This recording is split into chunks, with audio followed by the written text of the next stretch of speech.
Everyone, again, my name is Damian Kevitt. I am a minister at the Church of Scientology of Los Angeles. It's my honor to, this year, after having helped to organize this event for many years in a row, to now be your MC this year. And for those who were not with us earlier, were not marching with us, or were not at the very beginning, we had wonderful speakers and music at the very beginning, and I want to just give them all another round of applause for their inspirational words.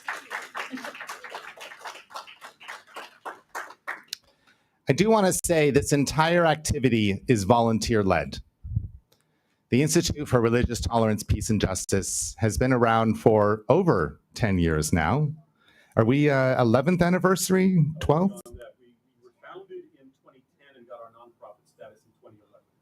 So 2011, you do the math. I'm too tired right now to actually do that deeper math. But it is a purely volunteer-led organization. And we need more organizations. We need more people like Dr. Greenberg in the world speaking up for solidarity, speaking up for interfaith. There can't be enough of this. I can't tell you how important these conversations. And while we might say, well, how can these few people make a difference? How can this conversation make a difference for the masses?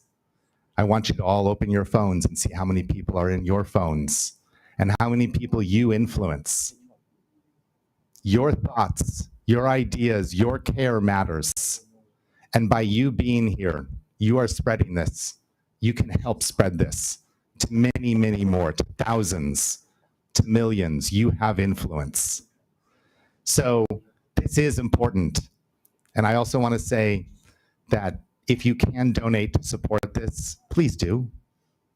It is entirely volunteer-led. It is, in some cases, out of the pocketbooks of Dr. Greenberg, and he probably doesn't want me to say that, but I'm going to say it because he cares so much that he helps to finance this, and with no return on it other than knowing that it's important to do. So if you can take a moment before the end here, go onto the website and donate. Donate $5. That's a cup of coffee these days. It's actually less than a cup of coffee if you add a oat milk and extra shot here and a little bit of that. That's less than a cup of coffee, and that makes a difference. Or donate what you're comfortable with. $25, $50, $100. This is a lean organization. Please give me an acknowledgement, otherwise I'll keep going. Yeah, thank you. All right. I want to introduce the programs coordinator of the Islamic Center of Southern California, Ms. Erica Schley, to open this up here.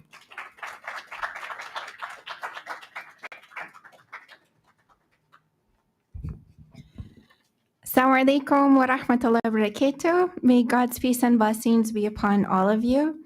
Bismillahir Rahmanir Rahim. In the name of God, the most compassionate, the most merciful. I welcome all of you on behalf of the Islamic Center of Southern California.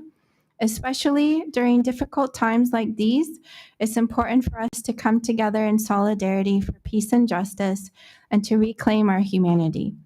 Today is the International Day of Peace, something only achievable if we treat everyone the way that we wish to be treated, with dignity, kindness, respect, and justice. It has been an honor to be part of the Interfaith Solidarity March Planning Committee over the past several months and see people of various faiths come together to promote peace, justice, and mutual understanding. I pray that we can continue to support each other in helping build a more just and peaceful world. I pray that we can be the example of change that we want to see in the world. Thank you very much. And now we have our opening prayer by our religious director, Sheikh Hassan Boyuksoy.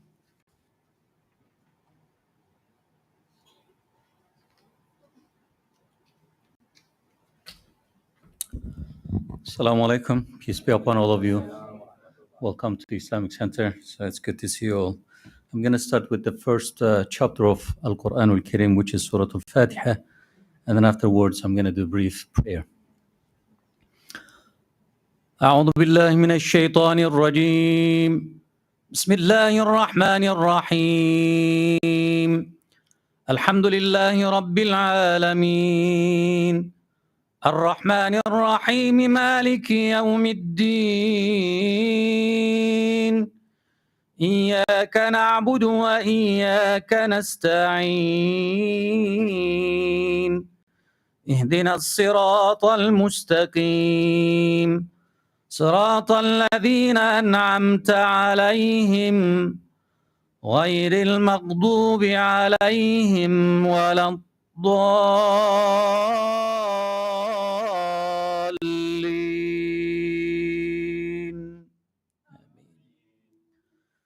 O God, the most merciful, the most compassionate, you created us from a single soul and made us into nations and tribes so that we may know one another. Yet we confess our divisions, our neglect of the weak, our forgetfulness of the sacred trust you placed in us. O God, soften our hearts to the pain of every child, every mother, every neighbor, regardless of color, language, or creed. Remove from us arrogance, anger, and the veils that keep us apart. Guide our leaders and our communities toward justice and reconciliation. Replace our fear with hope, our despair with steadfast action. O God, help us reclaim the humanity you bestowed upon us so that we may stand together as one family beneath your mercy. O most loving, unite us in service to what is good and true, and accept our prayers and make us instrument of your peace and justice. Ameen. Thank you.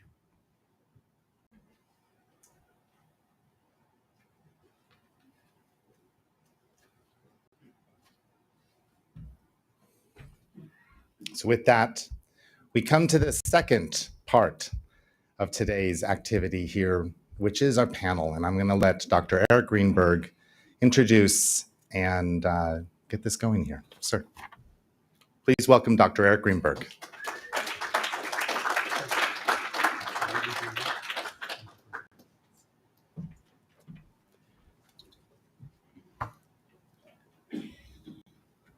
So if you don't mind me adding a note of jocularity, I guess I won't ask if this thing is on because we know it's on.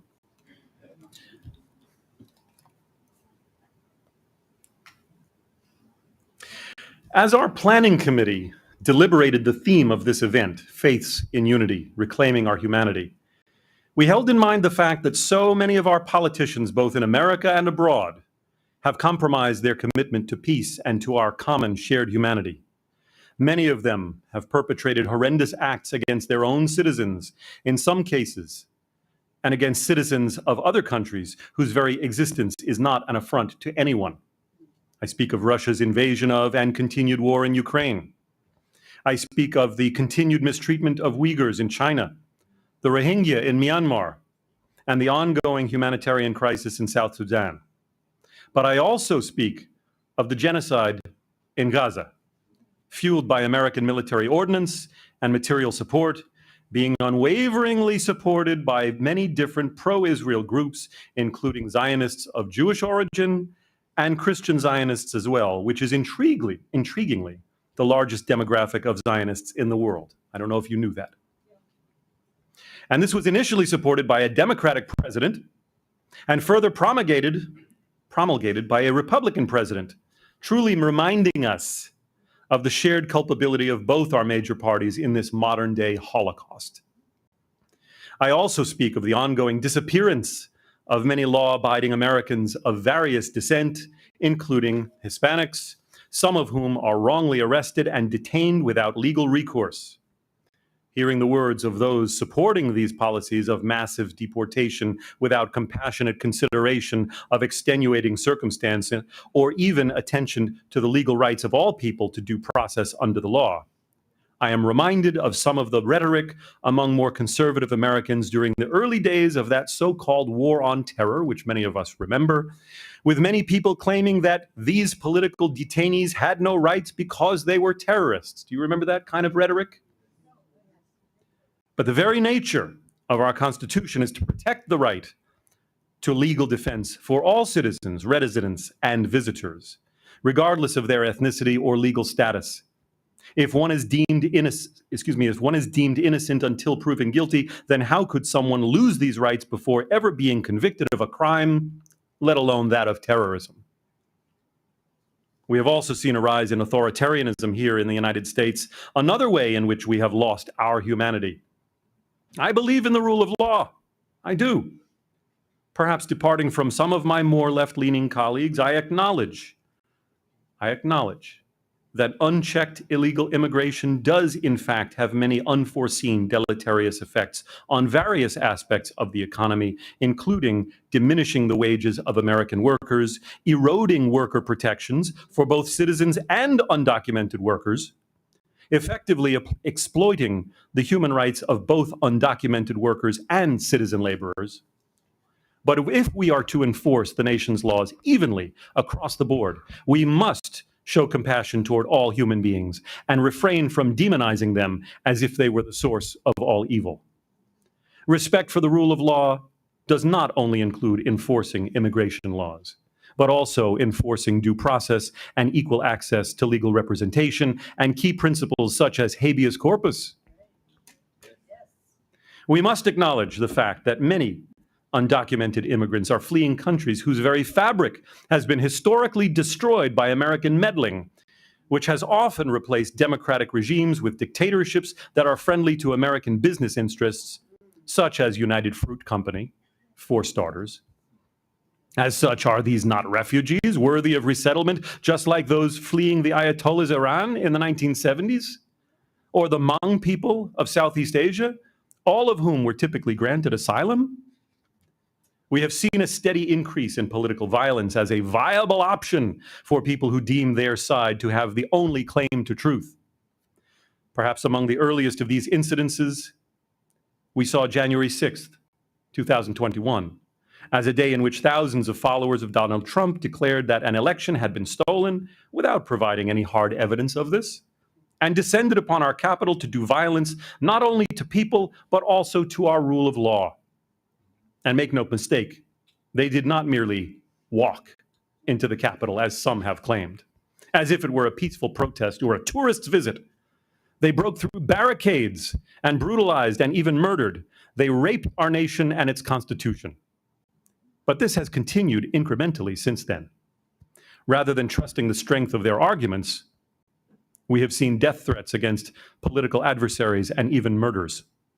Minnesota Representative Melissa Hortman and her husband, Mark Hortman, were murdered by right-wing extremists, an event that has been conveniently forgotten by right-wing supporters of Trump, especially in light of the overshadowing murder of Charlie Kirk, which up to this moment has been often touted as an act of violence fulminated by left-wing factions, but with scant evidence to support this.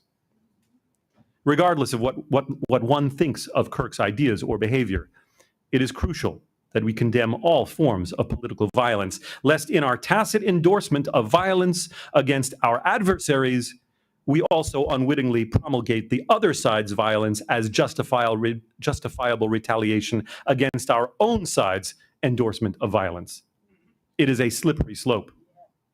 Over the last few years, I have seen progressive friends boldly proclaim on social media that it's okay to punch Nazis.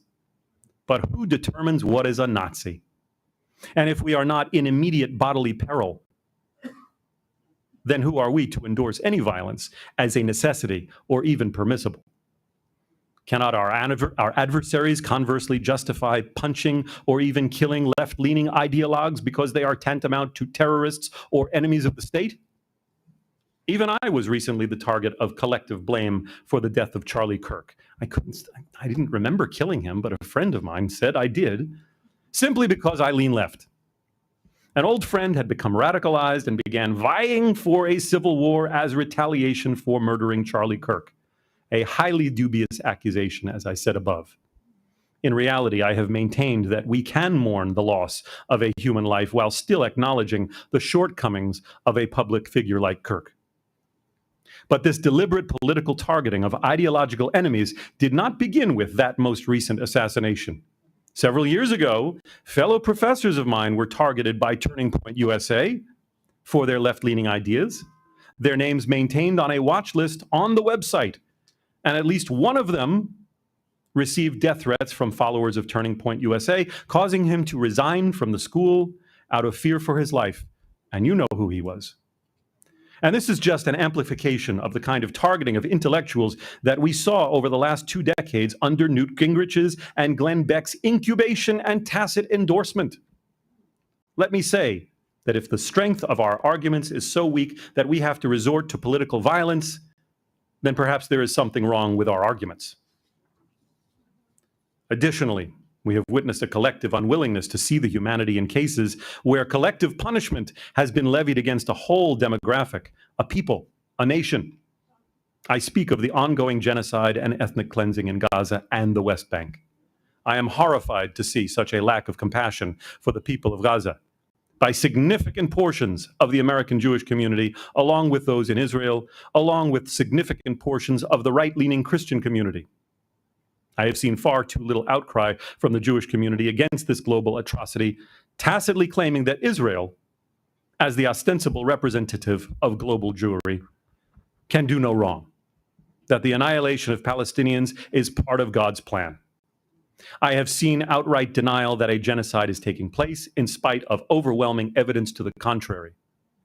I have seen unwavering support of both the genocide and the heartless right-wing extremist Israeli government perpetrating it by communities of American evangelical Christians, as if to make up for generations of rampant anti-Semitism, as if to enable an abused child to become a bully and even a murderer were the right way to make up for one's own erstwhile abuse and neglect of that very child. I've seen far too little willingness to see the humanity of the proverbial other, as if we could not hold two human beings equally worthy of life. Can we hold in our hearts not only the 1,200 Israeli dead of October 7th, but also the countless Palestinian dead of October 8th and every day beyond? Can we not mourn civilians of every sort? Have we become so inhumane that we see an entire demographic and ethnicity as fair game for their children to be shot in the head, dead in the streets? And all we can say is that they all deserved it, or that they were merely collateral damage, exonerating civilian atrocities with the paltry excuse of war is hell. Underlying these instances of entrenchment, I have seen far too little listening to each other's lived experiences, our subjective truths. Valerie Kaur speaks of Vismad, a principle within the Sikh tradition, which describes wonderment at the divine, especially within each other. Can we not treat each other as children of the divine who have the same needs for safety and prosperity? Do we need to demonize the other as being un-American or terrorists? Similarly, why are we denying the experiences of poor rural Southerners or Midwesterners as any less valid or egregious than poor urban coastal Americans?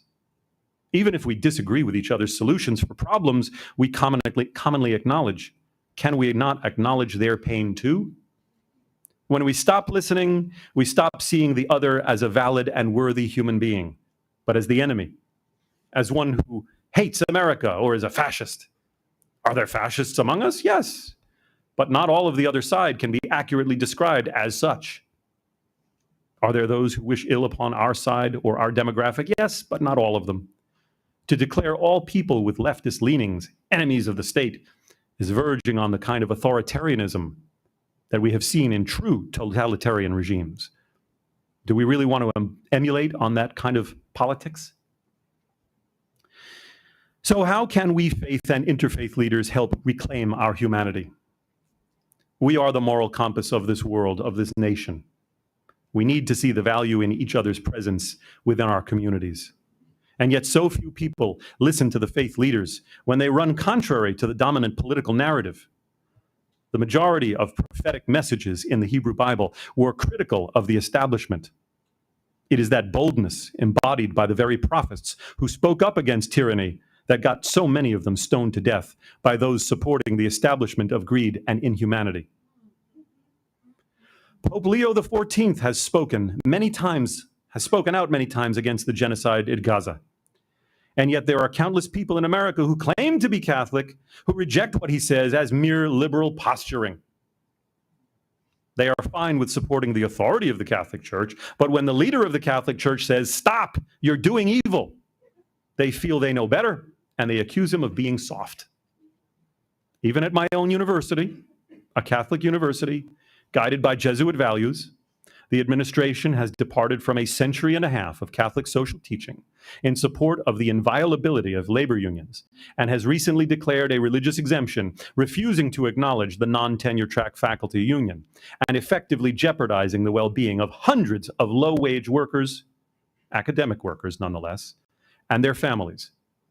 But the administrators know better than numerous popes who spoke out unwaveringly in favor of labor unions. They know better, of course. So where does this leave us today? The International Day of Peace, which is today, is a UN-sanctioned holiday that was first established in 1981 and is dedicated to absolute world peace and specifically the absence of war and violence. In honor of this day, I would like the panel that follows to speak to many of these aforementioned issues in our society. I humbly ask them to speak from their hearts and from their traditions to convey and articulate a vision in which our churches, synagogues, mosques, temples, and other houses of worship are centers of righteousness and justice, and not hatred or division. How can we bring this about? How can we listen to and understand our ideological opponents without demonizing them?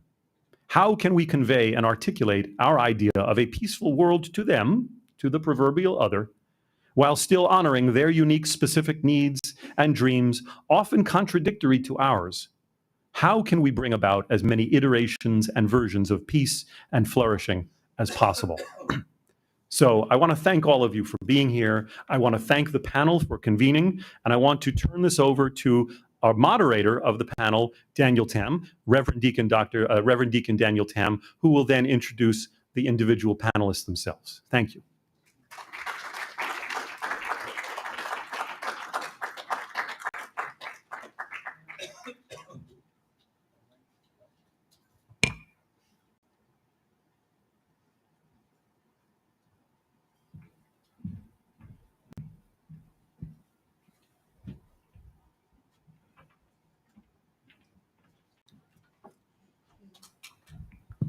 Good afternoon. My name is Daniel Tam, and given that I'm going to introduce everybody, given that we just met each other about 10 minutes ago, and I think I remember everybody's names, and I think we're all like we're instantaneous children of wonderment among each other. I want to just begin with a brief story from my faith tradition as a follower of Jesus and a reader of those texts that are called Gospels in our tradition. This is a story that we don't even know if it's actually even belongs in the Bible. It's from the Gospel of John, and it's a story about perception. One group perceives one thing, someone perceives something else. It's about the peace of the community that's been disrupted by someone, a woman, and there are men coming to bring justice. And it goes something like this. Jesus was in a town square, and there and a whole big crowd comes pushing a woman in ahead of them and kicking up dust and noise and shaking fists and casting her down in front of Jesus. Jesus, who's sort of reclining on the ground and kind of drawing in the dirt. And they say, Rabbi, Rabbi, this woman was caught in adultery. And we want to know, what do you think? The law says we should stone her to death. So what do you think we should do? And Jesus just doesn't look up, but keeps drawing in the dirt. He said, Jesus, what should we do? He looks up finally. He looks at the woman with compassion. And he turns to them and says, he among you who is without sin, cast the first stone.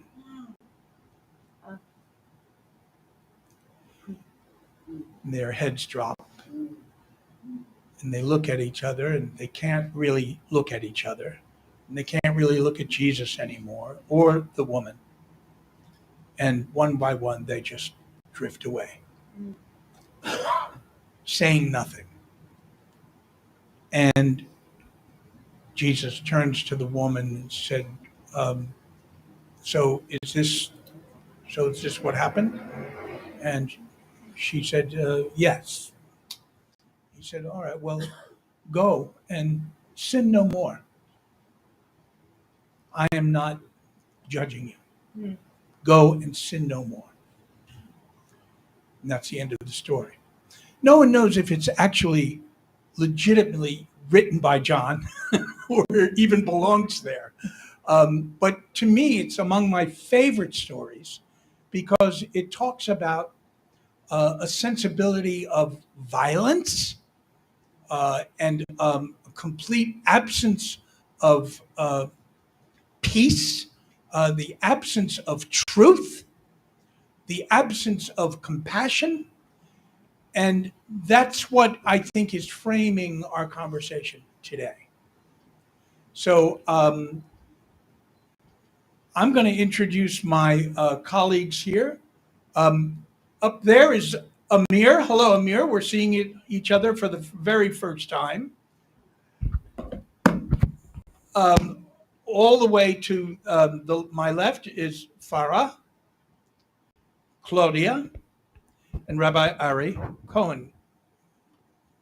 Rabbi Ari is the only one among this panel whose last name I know. So, okay. So, I'd like to start. This is ostensibly about honoring the International Day of Peace. But let's not get right to, building peace just yet. First, it would be really helpful to learn what is on your hearts. So my question to you is, what is on each of your hearts at this moment?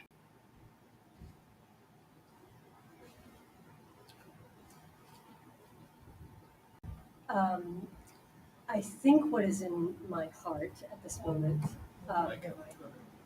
This one.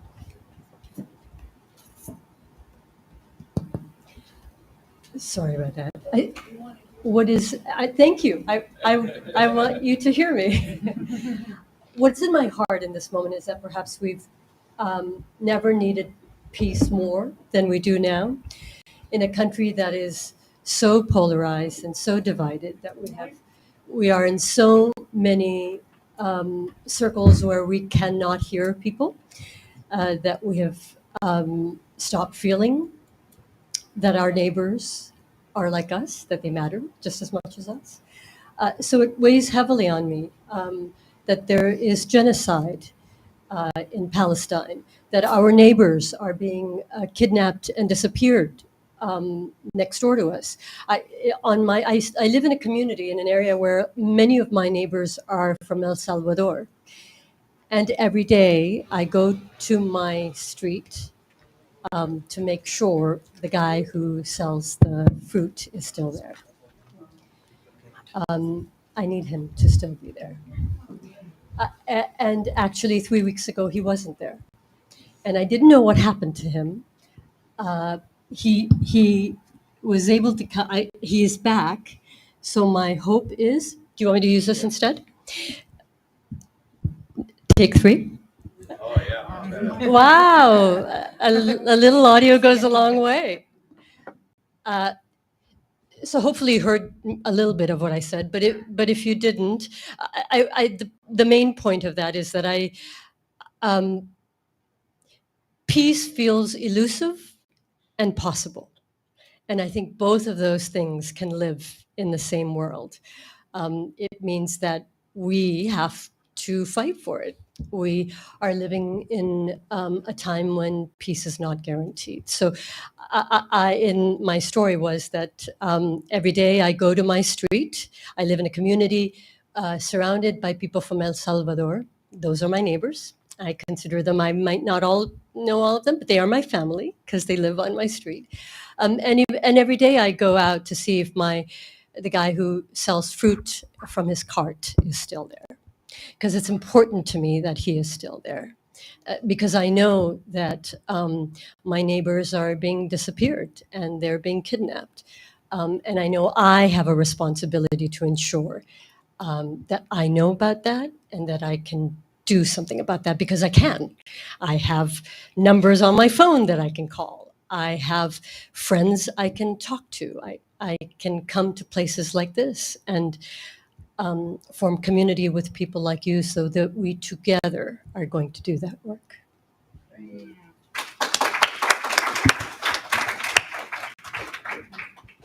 Okay. Hi, everybody. It is, first, I want to thank you, Dr. Arik, for the invitation and to participate, to share, to come into this sacred space. I feel this is antidote to what we are experiencing out there. So it's very important to show up. Just for me, show up is part of peace building. And also to be sitting on one of my sides, Farah, and Rabbi Cohen, who has been who has been a source of strength and inspiration. And everything okay? Oh. Windows are too clean.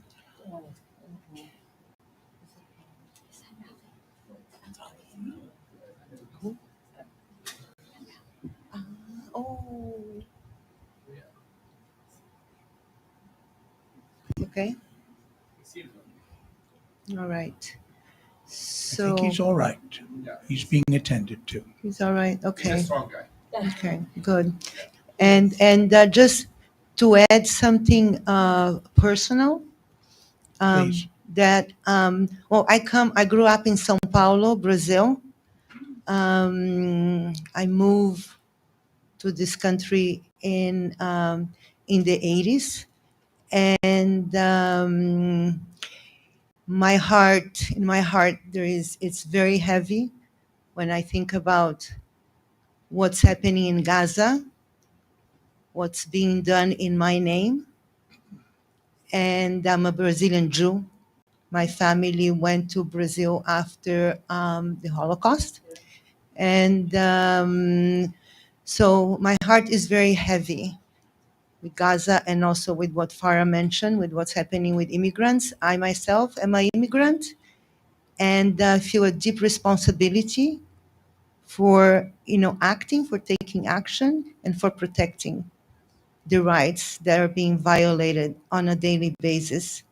Because I had certain privileges and certain people don't, so I feel a responsibility for that. Yeah, these are the things. Thank you, that I Claudia. have. Thank you. He's okay and wants us to continue. Oh, Thank you. Very good. Thank you. Very good. Thank you. Amir, do you want to jump in? What is on your heart at this moment? Can you hear me? Yes, perfectly well. Okay, wonderful. So first of all, thank you very much for having me. What is on my heart? I will say First and foremost, the brutal genocide that's still ongoing in Gaza. Soon it will be already 2 years.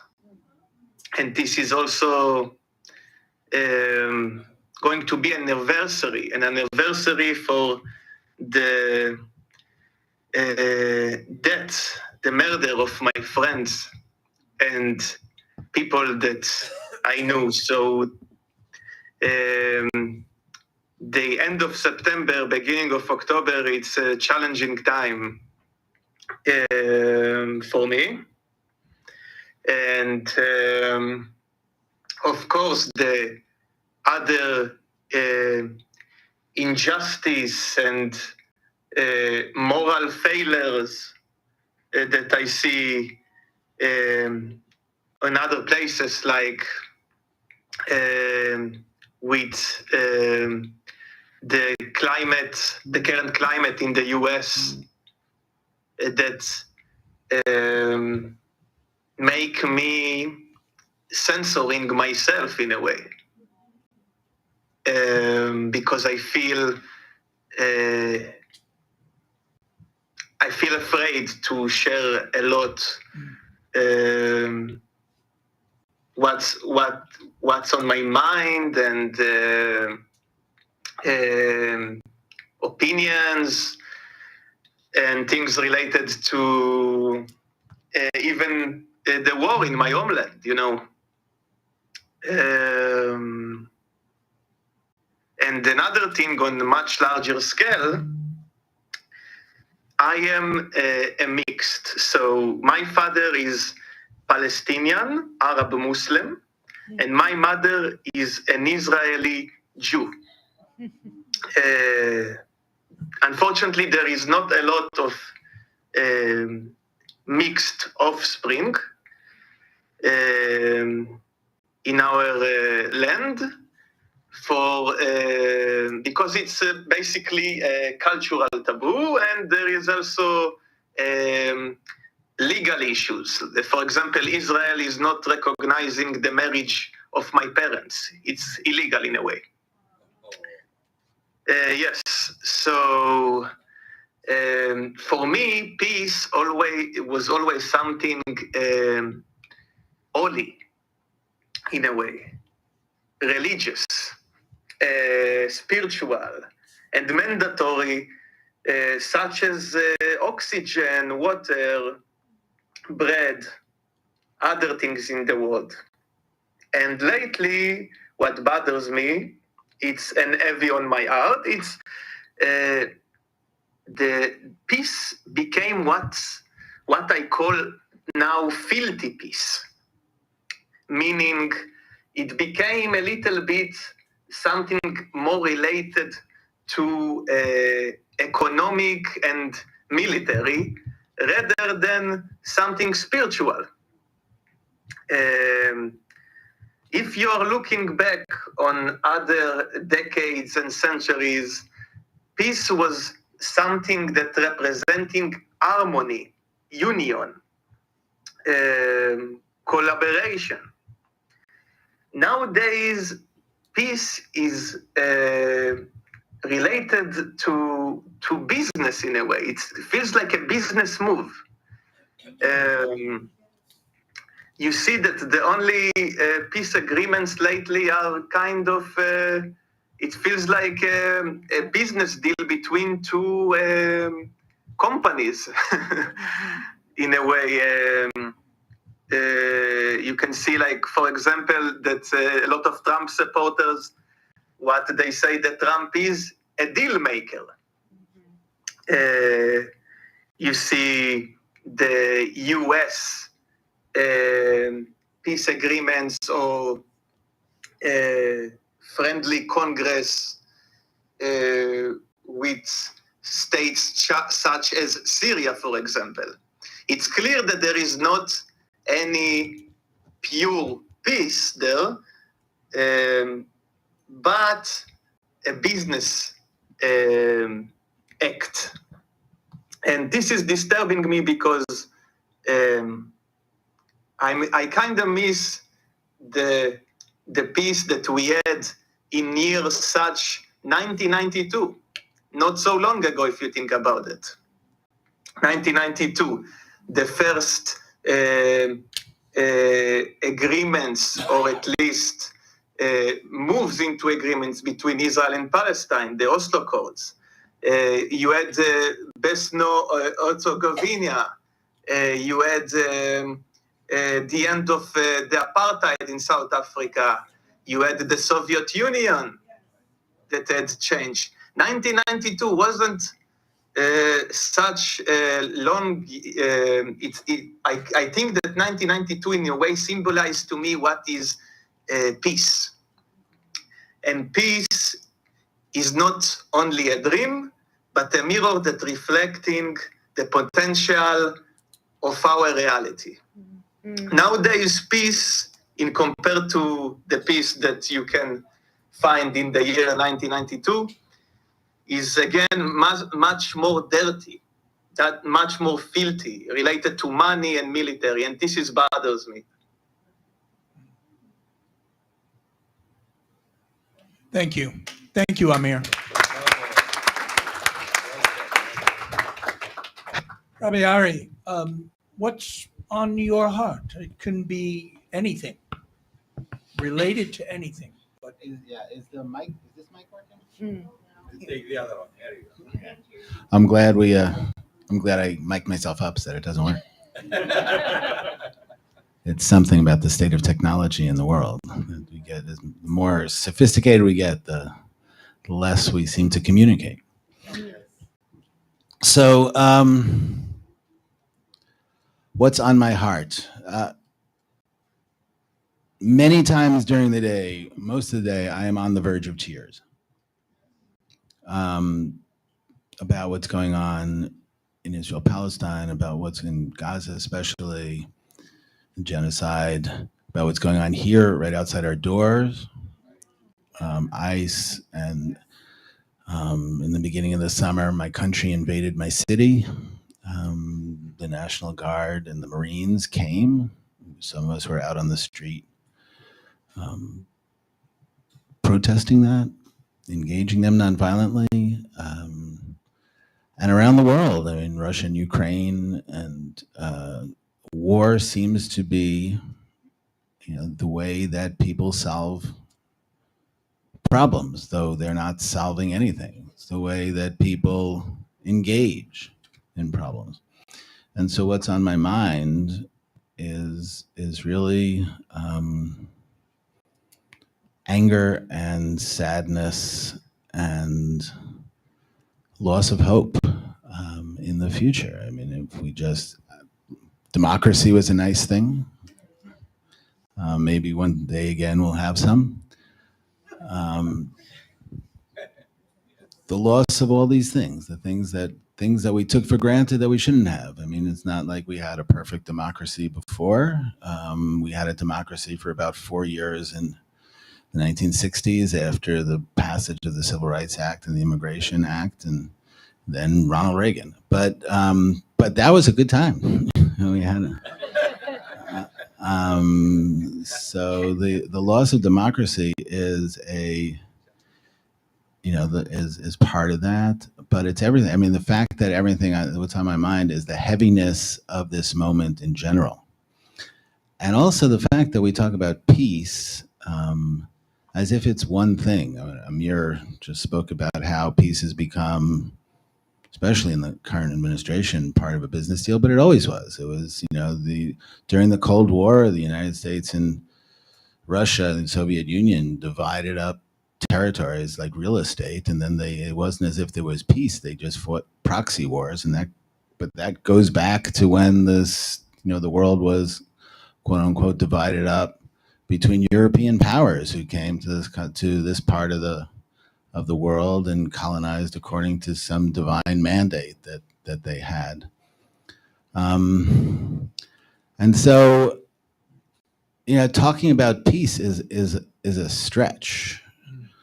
What I wish for is the cessation of violence is, and the only way to stop violence is by stopping violence. There's no half measures. There's no, well, stop violence a little bit, I'll just, when I'll put my hand in the socket a little bit and I'll get slightly electrocuted and that'll be okay. The only way to stop violence is by stopping violence and recognizing that every time we put violence out into the world, it just incurs more violence. As Arik mentioned also, that it's not that, if I put violence out in the world because somebody attacked me, then that's fine. Then we just had violence and then we're done. Every violence, defensive violence as well as offensive violence, creates more violence in the world, and we have to stop it all. And I think that the other thing that's sitting, heavy on me is that we're here all together, and I love, the Islamic Center is my mosque. When I come to a mosque, I come here. I'm here often. But we also have to figure out how to have conversations with each other.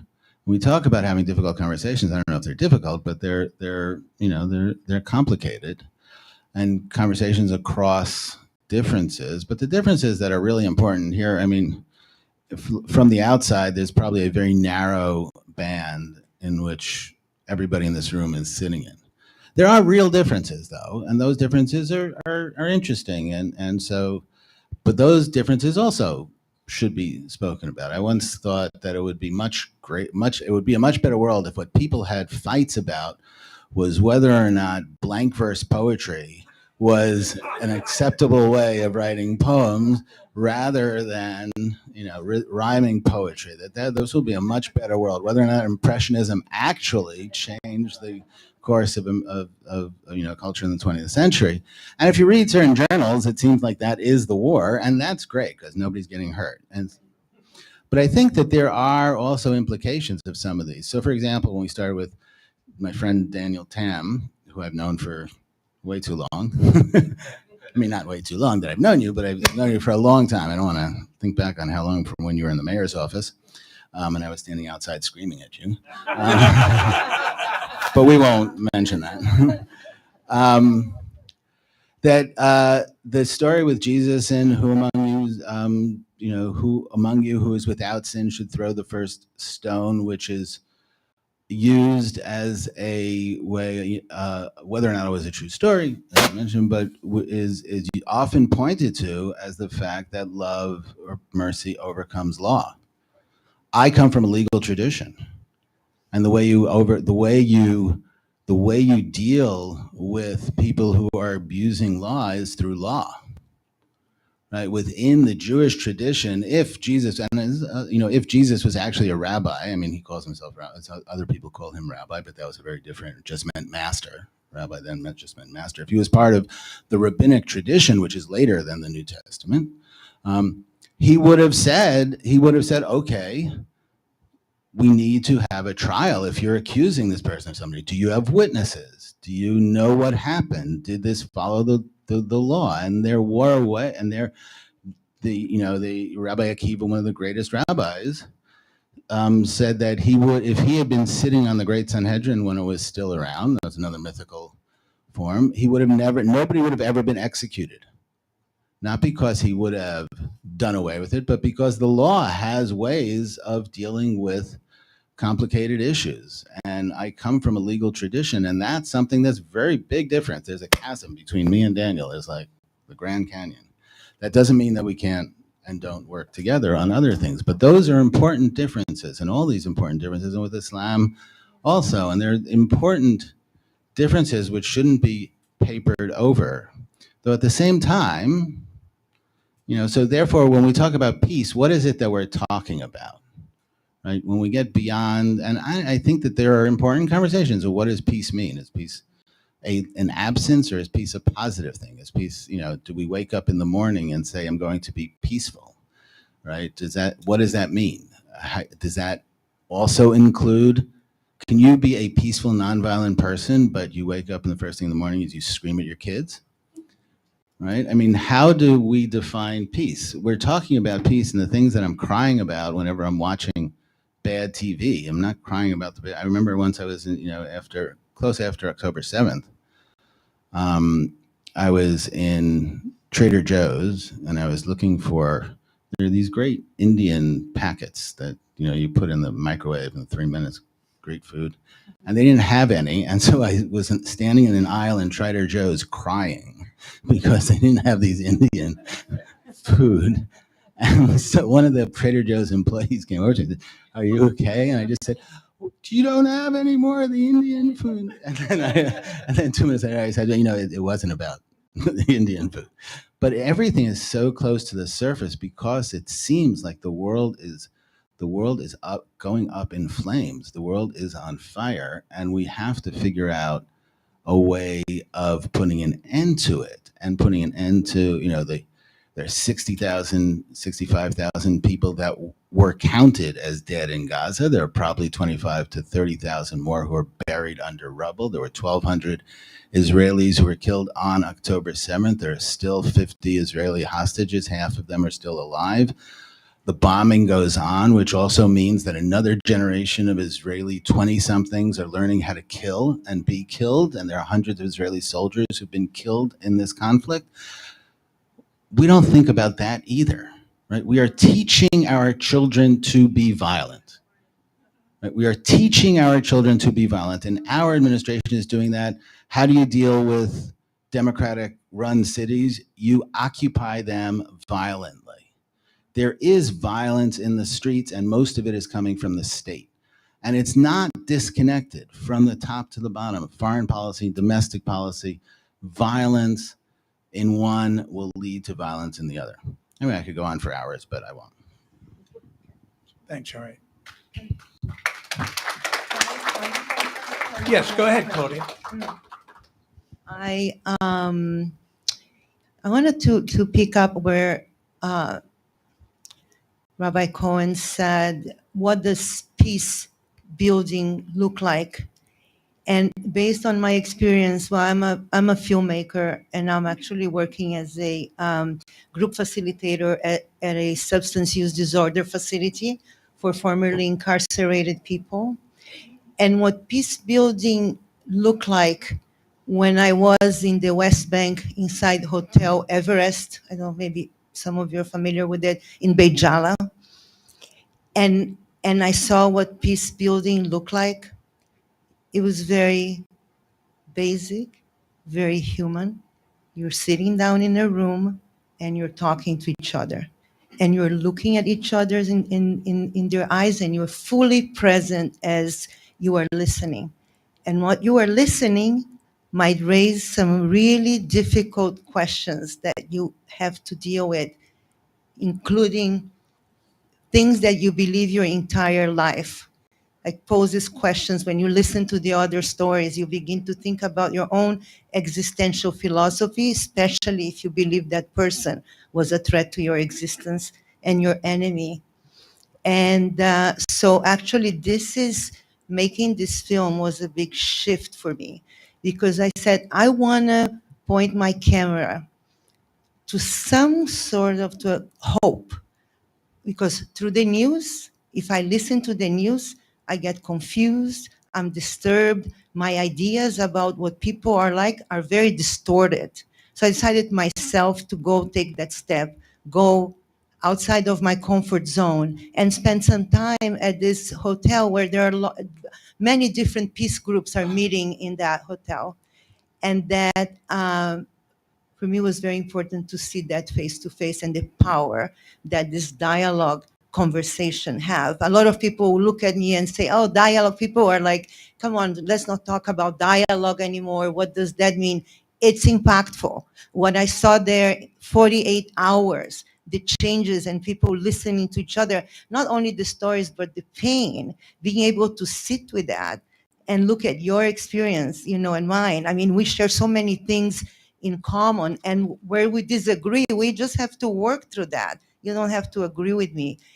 And that experience, the power of dialogue, was the same that I saw when I was in a small town in Austria, when descendants of Holocaust survivors and descendants of Nazi perpetrators were in the same room talking to one another. And at the end of the day, what did they want? To be seen, to be accepted, and maybe some kind of redemption.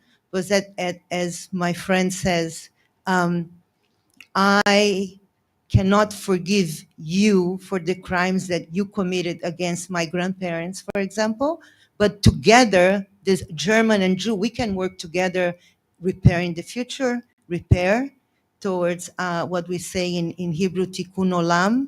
There's something we could do. So basically what I wanted to go back to what peace building looks like is that there is something we can do, and peace is an action.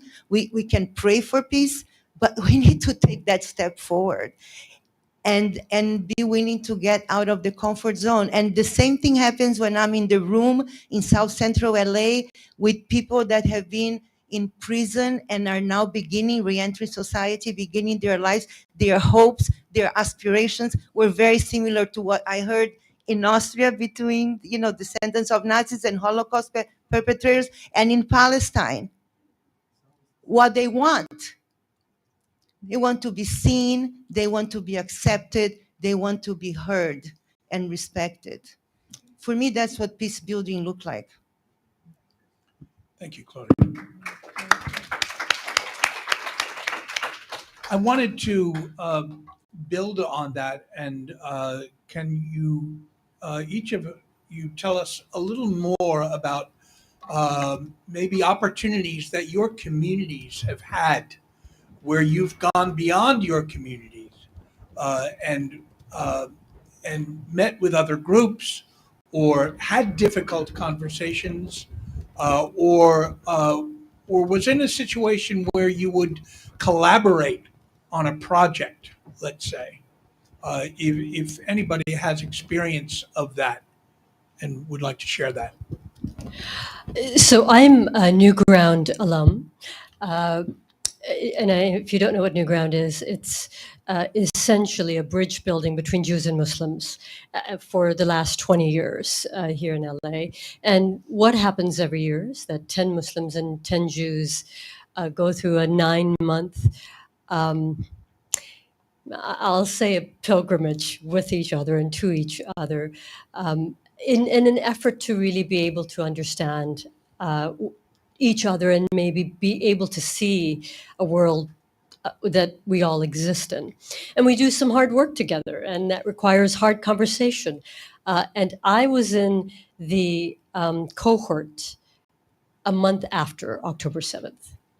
So the 10 Jews and the 10 Muslims in my cohort and I went through the next 9 months after October 7th together.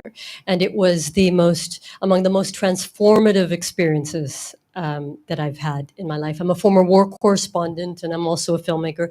So I feel like I've had a few transformative experiences, but New Ground was incredibly transformative.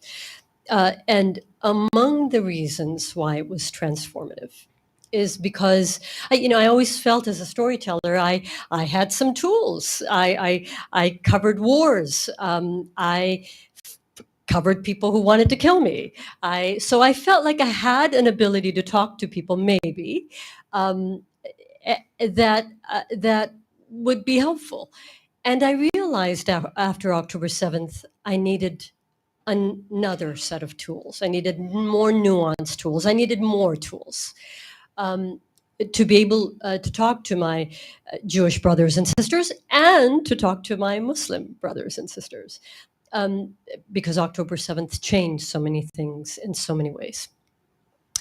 And I want to tell you, Daniel's question was, how did I have an experience that transcended this? So as transformative as New Ground was, one of the things that we did in New Ground is my Palestinian cohort, my Palestinian friend, and my Jewish friend and I decided that the world outside of New Ground looked like all three of us.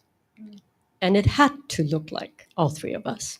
In fact, the three of us decided that we were going to take what New Ground taught us about walking and working through divides, and that we were going to go teach other people how to do that. And so we, Doctors Without Borders, hired us, the three of us, a Jew, a Muslim, and a Palestinian, to go talk to them about how they could do their work differently, how we had. One of the most powerful parts of actually doing training with Doctors Without Borders was the three of us having a real life conversation like we had in Newground. And we saw people crying in the audience. We saw people holding their hearts in the audience.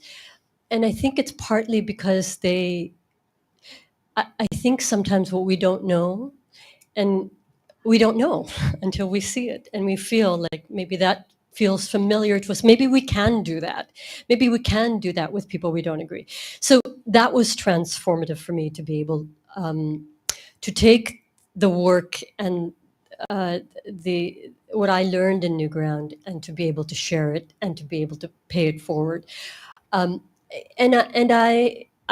sitting on a panel with two people whom I love dearly. As you know, Claudia is a Brazilian Jewish filmmaker, and Rabbi Aryeh is literally a leader in this community, a Jewish rabbi. And I will be celebrating tomorrow the Jewish New Year with my friend Rabbi Aryeh. And I think that this moment, these kinds of moments are really important, that I can embrace that is also meaningful to me, and that I am also at a table of Jews where I can be a part. And Rabbi Aryeh and I have been in, and Claudia and I have been in a lot of different spaces that are both Jewish and Muslim and Christians and people who don't subscribe to any faith. And I think the last thing I'll say is that my illustration of that is what I learned in an authoritarian country. I covered the Syrian war in 2018 and 19. It was the most violent year of the war. The Assad regime was literally using chemical weapons on anybody and everybody, and children, and it was terrible. I wanted to get to Salamiyah. Salamiyah is a small town in Syria, not far from Damascus, but it was on the other side of Damascus. And I wanted to get to Salamiyah because what I had heard is that this community of Salamiyah was doing something really interesting under authoritarianism and fascism. That these people, who most of Salamiyah were people from a sect of Islam called the Ismailis. They are probably the Zoran Mamdanis of the Muslim world, and they were the majority in Salamiyah. And they were not the only people in Salamiyah. There were Jews, there were Christians, there were Druze.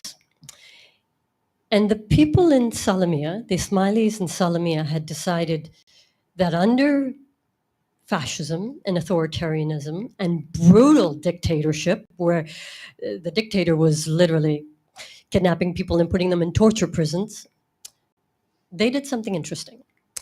They decided that all the other people, the others in Salamiyah, would be their people.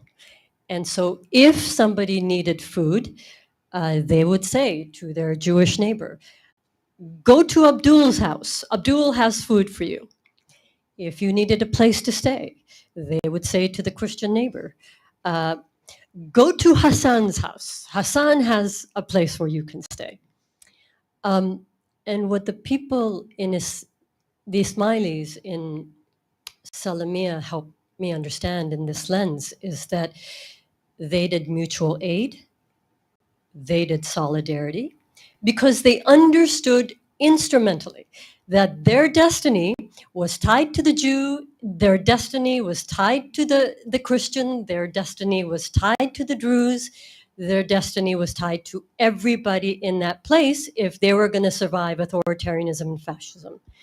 And I think that has lessons for us right now, because we are living in an authoritarian country, and our ability to do mutual aid and solidarity through the eyes of people like the Ismailis kind of mattered. Thank you, Farah. So I want to actually pursue that line of thought. I mean, we'll get more into peace building, but let's have a little detour and Amir, from your own context as well. And that detour is where we're living right now, the country we're living in right now, the regime we're living under right now. It appears as though every single day there's some new push or bending or breaking of constitutional law or norms or from the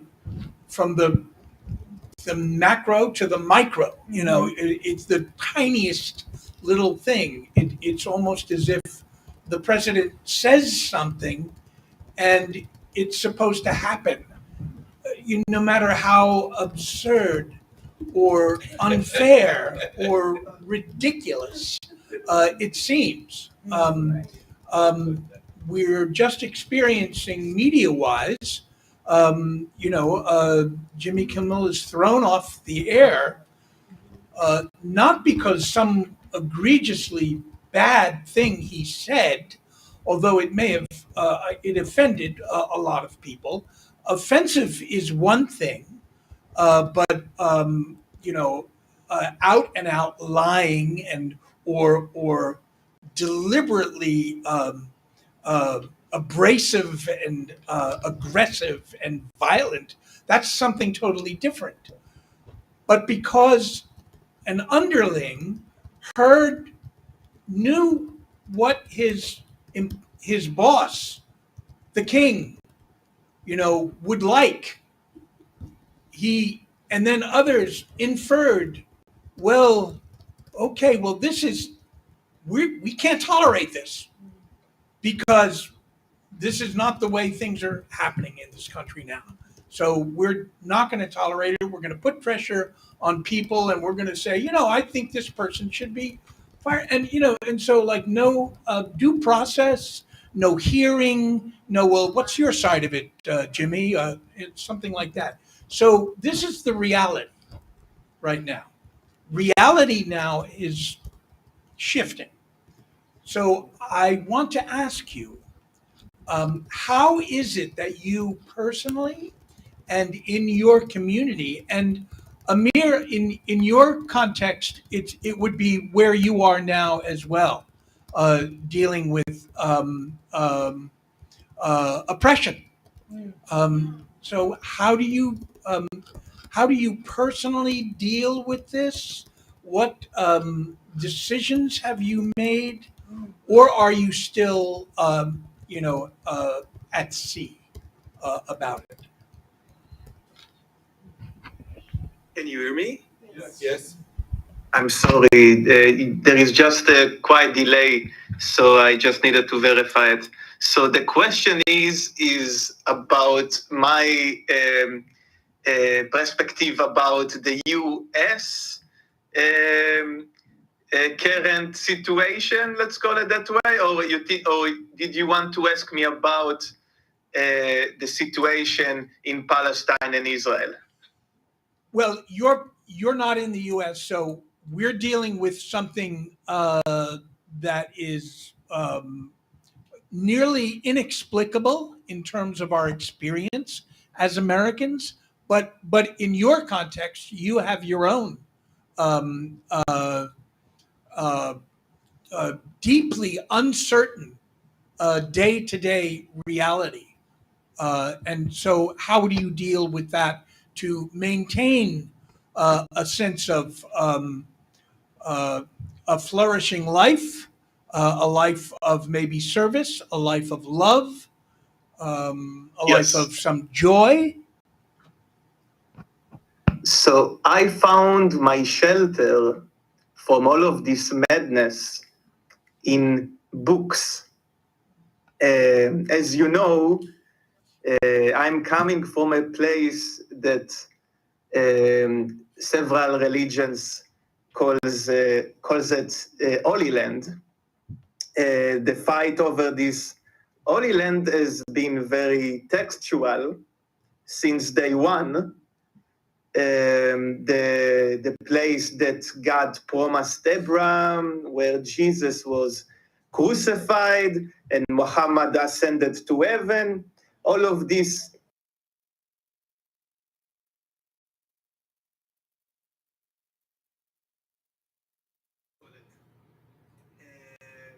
So for me, it was the most natural thing as someone who was raised among several religions to become a writer, to be a poet, an actor. So for me, art, literature, poetry, that's what basically helped me to survive the oppression. I can't say that this is something that it's something more personal, okay, rather than a collective thing. Although I must say that the Palestinian poetry, there is something very unique about Palestinian poetry, because a lot of poets spend time in prison, in jail, because of their art, because of their text that they wrote. You know, even the national Palestinian poet, may he rest in peace, Mahmoud Darwish, he spent time in prison for one of his poems. So there is something very strong about being a writer in a place that censoring you. What is devastating for me, it's actually your situation in the US, because I'm used since my first day on this planet that the place where I'm coming from is ongoing war, brutal war and oppression and ethnic cleansing, and I'm used to it. But to see the images, and also I'm coming very often to California, to LA. So to witness this, how the land of the free, something that was symbolizing to us, to people in the eastern side of the globe, something like freedom, liberty, how it looks now terrifying, how it looks now the complete opposite of the word free. I want to tell you something. In the Middle East, when we are buying something new, a new computer, a new car, we say, this is like, it's like in America, it's like an American car. It's supposed to be like a compliment when we say that something is an American, okay? It's supposed to be like another word for something modern, up to date. Nowadays, when we are saying it's it's like in America, it's mostly about things like that are crazy demonstrations, looting, things like this. And I'm witnessing this change And it's devastating for me because, let's separate colonialism from this, but accept a lot of brutal oppression. There were also several good things that we adopted from the Western world. Whether it's things like feminism or some technology, for example. And nowadays, the American way start to be less inspiring to adopt, unfortunately. And what I see is that a lot of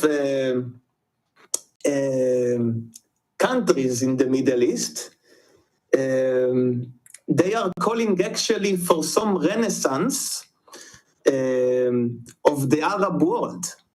I don't know if you heard of it, but I think it was Egypt that now are trying to do some kind of an Arab Union, like the European Union.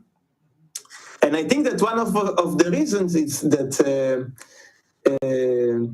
there won't be in the future new world order, but it will be several new worlds orders.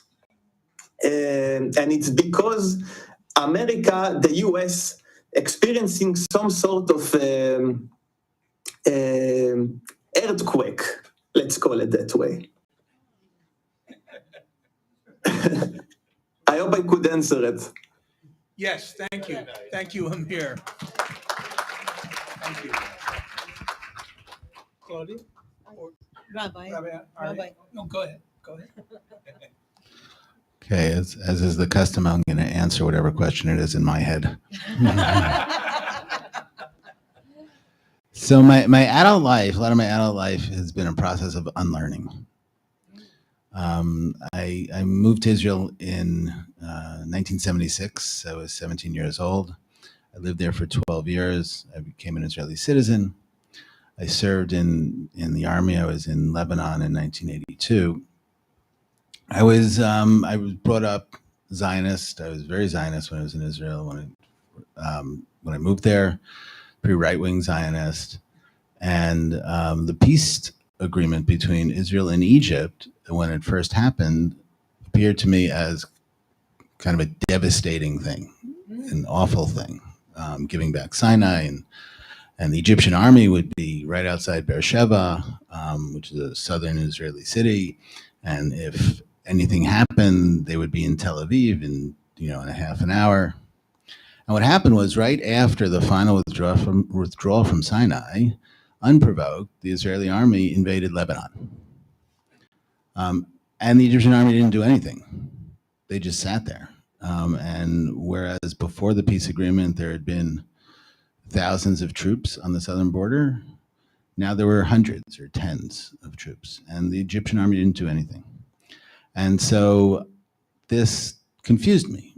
And then I was in Lebanon, and I started to, whereas the war was supposed to be up till 40 kilometers north, and as soon as I was a reserve soldier, so when we got into the army, we got maps which showed Beirut, and we were supposed to go up to the Beirut-Damascus road, and we were being lied to. And this was the beginning of a process of recognizing that things weren't as they were supposed to be. And that process took me through the war. Lots of my friends died. When lots of your friends die, gives you a lot of space to rethink a lot of things. And so I was able to see clearly, or more clearly, it took many years, what the state of Israel had become, or was, what Zionism was, and I'm looking here at this beautiful picture of the Dome of the Rock, and that was always a point for me, a focal point, because that was where the temple was. That was where the Jewish temple was in the second temple, which was destroyed in 70 AD. But when I first came to Israel and I walked around the old city of Jerusalem looking for archaeological ruins, carrying with me this big heavy book by an archaeologist by the name of Nachman Abigad, who had dug the old city of Jerusalem and discovered the ruins of the Jerusalem of the Second Temple. I wasn't interested in what was happening above ground. I did not see Palestinians. I mean, I walked among Palestinians, I lived among Palestinians, but I did not see Palestinians. It took the war in Lebanon in 1982 for me to start seeing Palestinians, seeing the other. And it took a long, long time. I mean, when I left Israel in '88, just after the outbreak of the first Intifada, and which took me by total surprise, which means I chose to be blind and deaf. I chose, like most of the Israeli population, to be blind and deaf because it shouldn't have been a surprise. It was a nonviolent intifada, a nonviolent uprising on the whole, but it was coming out of the deep anger of occupation, of the fact that there was no way out. And the fact that took me by surprise just pointed to the fact that I just wasn't paying attention. Because there were, I knew that things were bad. I remember a photography exhibit of a photographer who had been embedded with the border police, and pictures of the border police breaking people's arms, specifically breaking their watches because they were expensive, to, punishing people, doing all kinds. I remember The Yellow Wind by David Grossman, which had been serialized in an Israeli weekly much earlier. This is like in the early 80s. And to say, and still able to keep up this pretense, which I didn't realize was a pretense, of the fact that, oh my God, how is it that the Palestinians are uprising? Why? Where is all that anger coming from? And so it took a long period of learning. And I came back to the States in '88, and there was another process of learning, because I thought, I had always been enamored of Martin Luther King. I had read a lot of King. I had, always been interested in the civil rights movement. But it wasn't until the beginning of the Black Lives Matter movement and, Trayvon Martin and Michael Harris and Ferguson that I started paying attention to how deep the rot in this country was.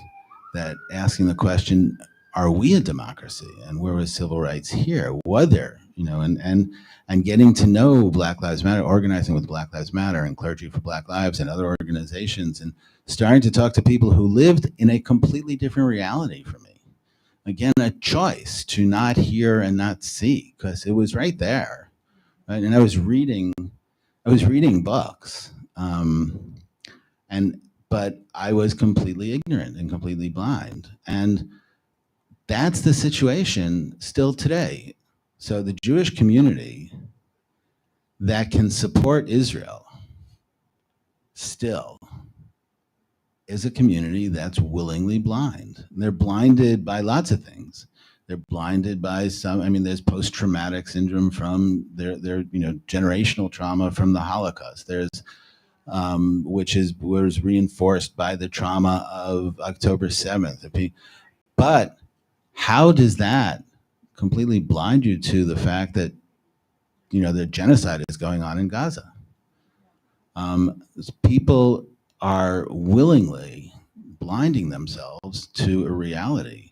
And I think in this country too, how do we have a president who thinks that the Museum of African American History is making slavery look too bad?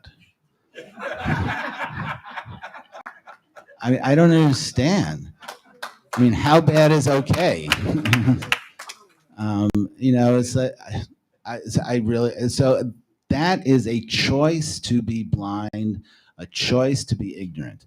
And I think if we're ever going to get any place, I don't know what peace will look like at this, but if we're ever going to get any place, and peace building, the way that you were talking about it, Claudia, and getting together in a room and talking to each other, that's a step way down the line. First, people have to stop being willfully ignorant of the other's story. all the other stories that make up this country. And it's not just black and white. It's not just black and Jewish. It's not just Jewish and Palestinian or Jewish and Muslim. There are so many stories that we don't know, and so many, people's narratives of awfulness and pain and suffering, and also beauty and wonder and glory that we don't know, that we need to know if we're ever going to get along in this country. Thank you, Ari. Claudia? I'm going to, yeah. So on that note, we need to create spaces where those stories could be shared. But we need to also get out of our comfort zone. We need to be curious.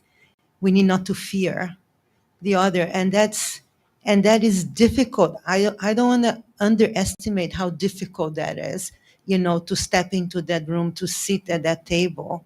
So what it takes is what you're saying, preparation, and making the choice that I'm open to listen. It doesn't matter how difficult that is.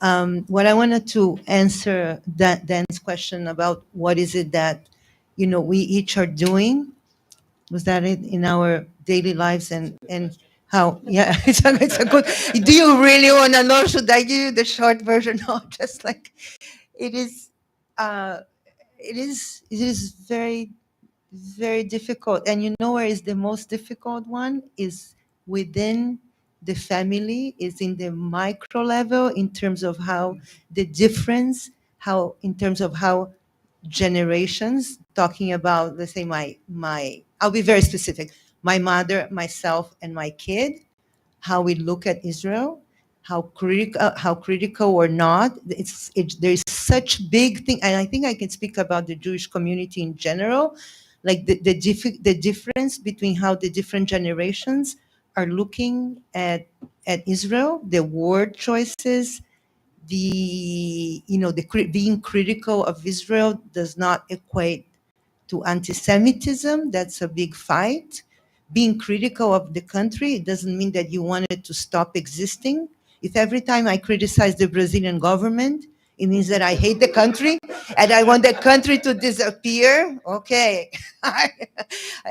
No, every time I criticize, I'm not questioning the right of a country to exist. I'm questioning the actions of the government, and I'm coming from a humanitarian place. At this point, it's not even left or right, even though, I have my political choices, alignments, but what I see now in front of me, this is about humanity. This is about what you're saying. It's about reclaiming our humanity. So what I do every day, I chose to participate in groups like this. When I was invited, this is an opportunity, because I'm going to be sitting with people, even though we're not all talking to each other, but, I am in a place, I'm at the Islamic Center, and I want to hear what others have to say. That's part of it for me. That's like New Ground, the Muslim-Jewish Partnership for Change. If you're not familiar with that, I highly recommend that you do, because there is a place for everyone. Not just, it's Muslim and Jewish, but there is a place for everybody.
was harmony and union and spiritual.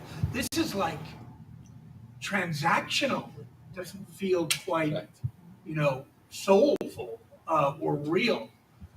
So I think what we're coming to, and anybody, if you want to respond to this or not, is that there is no peace without justice. And there is no justice without truth. Just after the invasion, soon after the invasion of Ukraine by the Russian armed forces, we were gathered. There was an interfaith group gathered in Westwood at Temple Sinai or somewhere, and everyone was sort of like, feeling really good about being together. And people were wearing blue and yellow, and we were singing and all of this. And there was one person from Ukraine there, a priest. And he got up and he walked over to the microphone and he picked it up. He said, "You're all talking about peace. You're all saying we have to have peace. We have to figure this out." He said, "For us, there is no peace as long as there is a single Russian soldier on our soil. We've been invaded. We want every single one of them out. Then we can talk about peace." That's what peace means to us. So this is going to be a process. And it seems like it's finding ways to come together to just tell the truth, and then finding ways to reach justice somehow. That's all that I can say. Anybody want to respond? Can friends in the back? Can you hear me? Well said, that. You hear it? Okay. Thank you for fixing that, sister. Yeah. So, I think it's so important to actually make the declarative declaration that we cannot have peace without justice. It is an instrumental, and it's a part of this journey that we can't actually leave out, because ultimately, I was at a documenting deportation event at ASULA a few days ago. One of the people on the panel was the head of the Day Laborers Network. His name is Pablo Alvarez. And he said, essentially, I'm from El Salvador, and I've been part of the Day Laborers Network since I came here many years ago. So I am a day laborer, and I will always be a day laborer. And he said, I know what it looks like. I know what it means when there are masked men with guns on the streets. I know what that means. And I know that means Sikat. I know that means prison. That means concentration camps. And he said, and we talk to other day laborers, and we talk to people who are families or friends who understand us.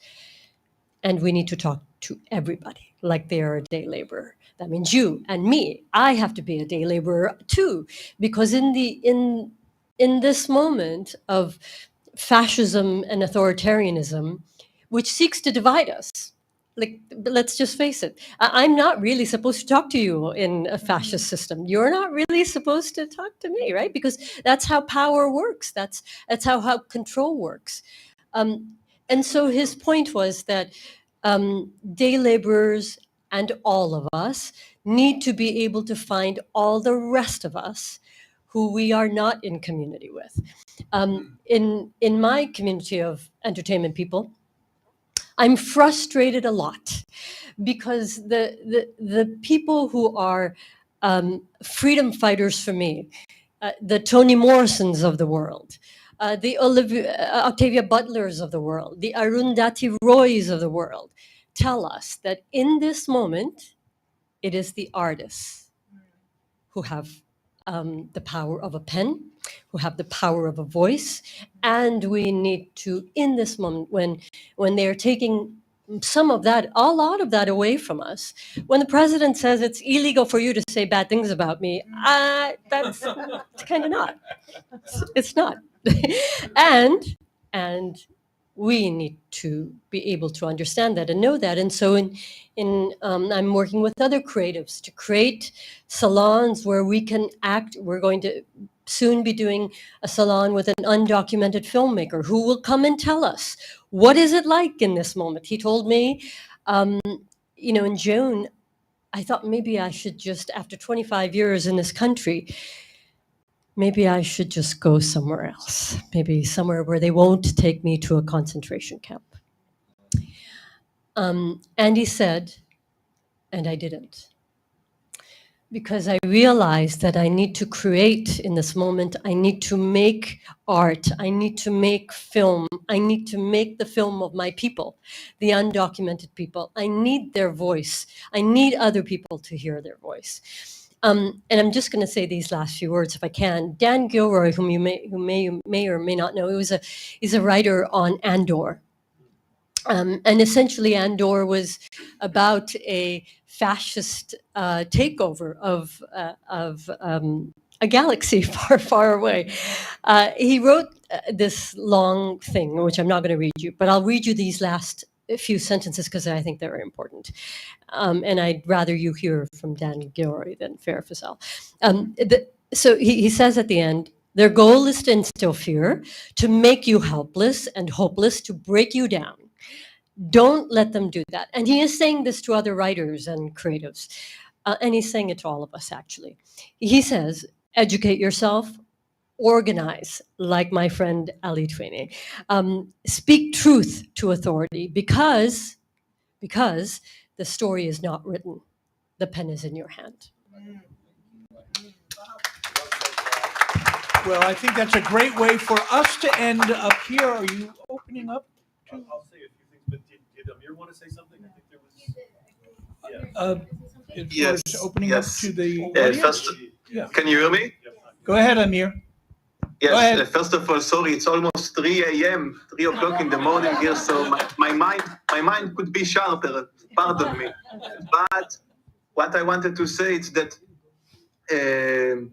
regarding the justice, there is a sentence from the late Roman Empire that goes like this: if you want peace, prepare for war. I repeat, if you want peace, prepare for war. So, although I'm a pacifist, although I am choosing and also learned non-violence resistance, sometimes when fascism is taking control, you have to act, I won't say in violent way, but you have to fight, even if it's a peaceful fight. So I think that we are going into times where oppression is not only related to a skin color. Oppression can be something that is not only of brown people and black people and Asians. It can be also a thing, like, for example, in Ukraine, when you see white refugees, when in the US you see now that you have your type of oppression. And I think that circling back to what I said at the beginning, that nowadays there is dirty, filthy type of peace that isn't spiritual. What is our mission? How we can fight it? It's basically by the ripple effect, meaning that the responsibility for peace is coming back to us, the regular people, not the authorities. Our responsibility nowadays is to make peace with our neighbors, in our communities, and so on. So the ripple effect will grow bigger and bigger. Our peace must be louder than their bombs. Let's say it that way. I would like to share something short. I will try to make it short. One of the most interesting things that happened to me during the current war is that I came back to speak with Israelis. I boycotted Israel for almost 7 years. By boycott, I don't say the Western American way of boycotting that I see a lot of people on social media that they just canceling an Israeli brand or whatever. I deleted and cut all my social life, even with Israeli people that were left-wing, because I just couldn't believe it anymore. I couldn't believe that can be some dialogue there. And the war made me understand something. The war made me understand that I can get recognition from American, I can get recognition for being Palestinian from Irish people and British, but it doesn't matter anymore. The only people and place that it really matters if they recognized me, it's actually the Israel and the Israeli people. This is the only place where it matters, the recognition completely, and it's more effective. And I noticed that I used to do peace building service in Florida, in California, in several places in the world. And everything was effective.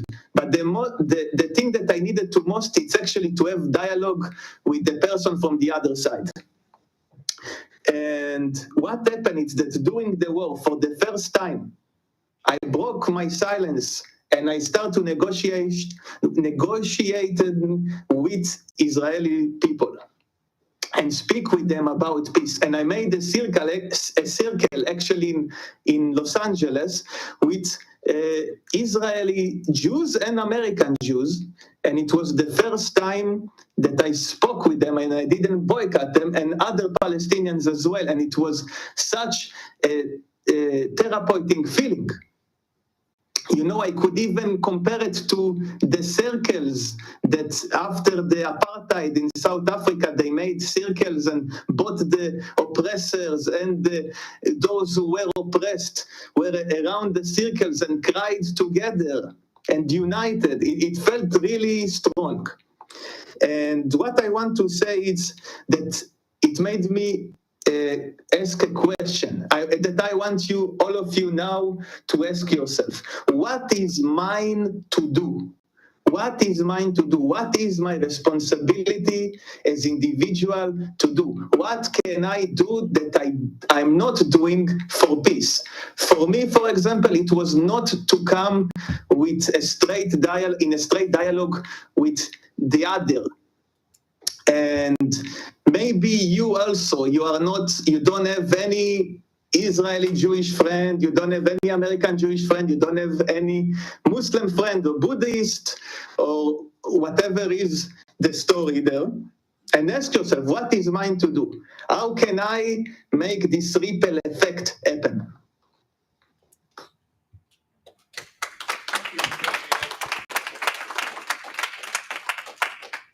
Thank you, Amir. Are we open to questions or? We should probably keep it somewhat brief because there is Yeah. some hot food available, and we don't want to ignore that. And I'll make an announcement about that in a minute. Okay, very good. If yes, Ali. I don't have a question. I have a comment, and it's I want to thank everybody for what you did. If everybody remembers the writers' strike that was lasted 148 days.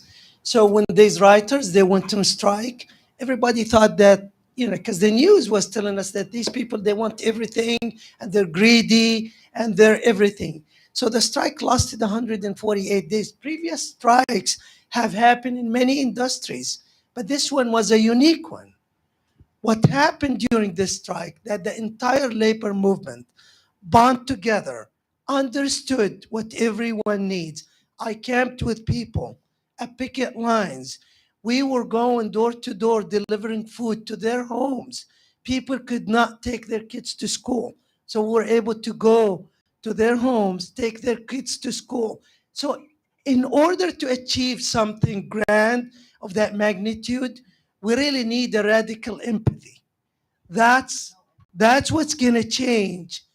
And you know, we don't want to be part, you want to be the change. Each and every person who desires to see peace need to work for peace. I got home last night and I know I was coming to this event. So usually we use chants that, you know, galvanize people and elevate our voices. But I thought of something to be different this time. It's the 10th anniversary. We're going through so much in the world. So what I came up with, it's very inspiring and interesting that you all talking about today. I thought there will be no peace without justice. So I thought, you know, let's get something so to energize everybody, and let's meet the moment. So what I said, it's true, but I've been told truth and justice always hold. It's true, but I've been told love and kindness always hold. Tricks and lies will not divide. People standing by side by side. And of course, there was no power like the power of the people. So thank you all. God bless you. Thank you, Brother Ali. Some of you know me, some of you don't. I'm Assad Al-Najjar. I'm the current candidate for LA Mayor for Los Angeles. And I've been very active for the past many, many years. What I'm trying to say, historically, the Valley tried to secede, and we established the neighborhood councils for the past 25 years, which is trying hard to survive. But this is the opportunity now where the charter is being rewritten, that we have something in the charter to address interfaith. We are not properly addressed in City Hall. There is a lot of issues just slip by. Okay, so we get hosted for eating there or something, but realistically, our voice is not heard. And I think this is the time where Daniel and Sir Cohen and all of you ladies get together, and we as a community add something in the charter. This is our opportunity that we say we are united in solidarity, and it's not just hollow words on Instagram. Thank you. Thank you. My name is Khaled Fatal. I won't bore you with the detail of what my claim to fame, but and forgive me if I don't address you by name because I don't know you personally, but there's something I want to bring in, and I want to put it in a constructive, challenging manner. Many of you have been doing some amazing work in what you're doing for 10, 20, 30 years. And yes, you may have been successful at certain times to do things, but guess what? We are now in unprecedented times, and we are facing, in the land of the free, in the land where we have constitution and laws that protect our free speech, and yet we are becoming more of a fascist country. Why this is relevant? The challenge I'm going to put to you here is just talking about interfaith, talking about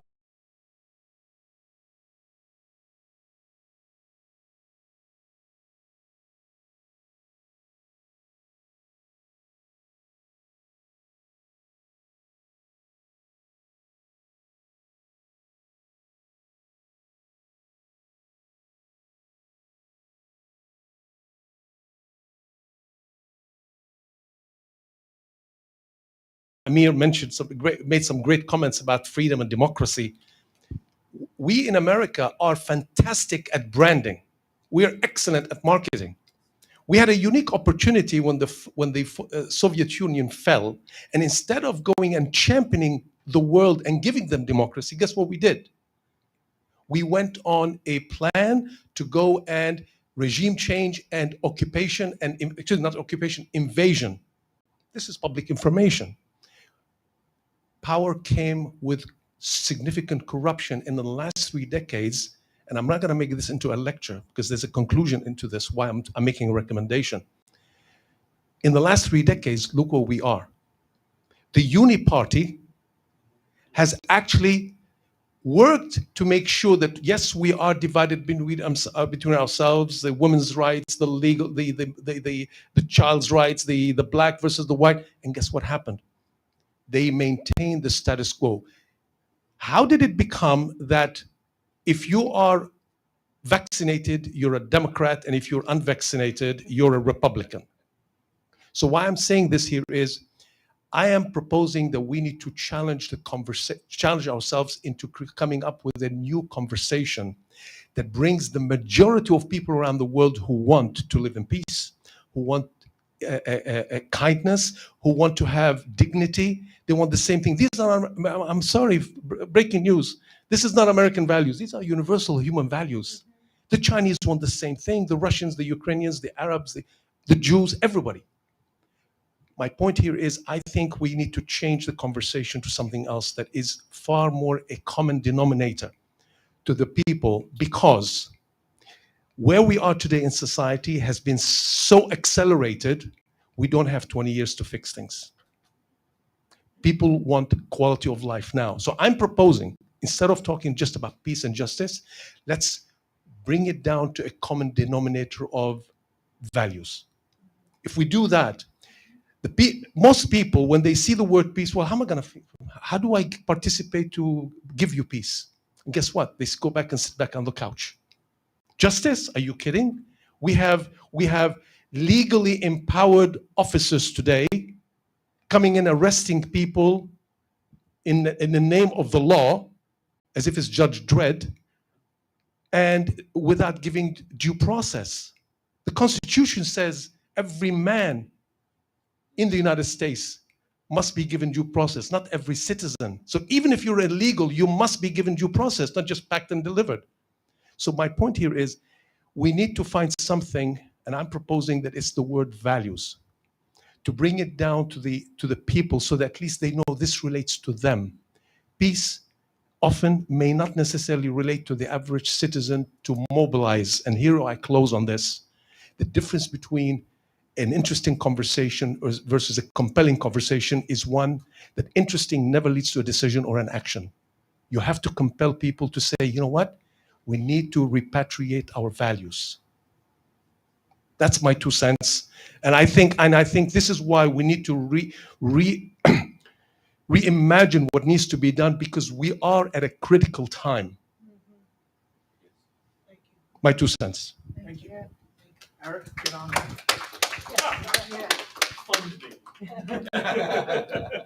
Oh, yes, thank you. Yeah. So if there are no further questions, I just want to thank. Oh, okay. And somebody gave this to me prematurely. Okay. No.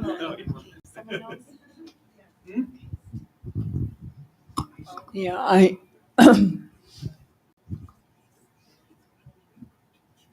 don't remember exactly who said it and exactly what you said, but something about why the average Israeli can feel that this is okay.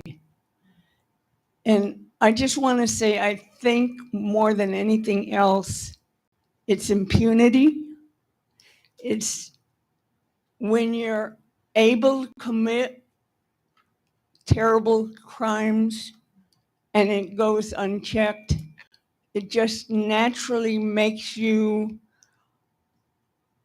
more able and more likely to commit a greater crime. So I think the United States government and everybody else who has granted impunity to the state of Israel is more responsible for Israelis supporting the genocide than anybody else. And it's not just the money that it gives, it's the impunity. It's telling them, okay, you can do it, you can do it, you can do it. And this is really, really awful, not only for the Palestinians, but for the Israeli Jews. because it's hardening them. Assalamu alaikum, peace and blessings, everyone. I'm Sister Abiba. Thank you to the panel for your insightful conversation. I was on the front line of the march today, and I did see the power that the people can incite. The whole city, the police officers were chanting with us, and the passengers and the drivers were stopping and watching. Even one guy put his hand up when I was putting my hand up. So my statement, and I have a question, and I'm going to make a statement. I think that the young people, the Generation Z, like my children, Generation X, or is our generation. I think that it's up to the young people to institute leadership, because the children are going to be the suppliers of the future. So maybe a solution, because I like to focus on solutions, not just the problem, the systemic problem. I think that if we select leaders that have a moral compass to themselves, that might be the solution to bridge all of the factions together, such as establishing virtue and values, establishing a mindset of peace and prosperity amongst a universal community. Somebody who has a very balanced approach, and I think a lot of the younger generation is more susceptible to that. They have a more new age mindset.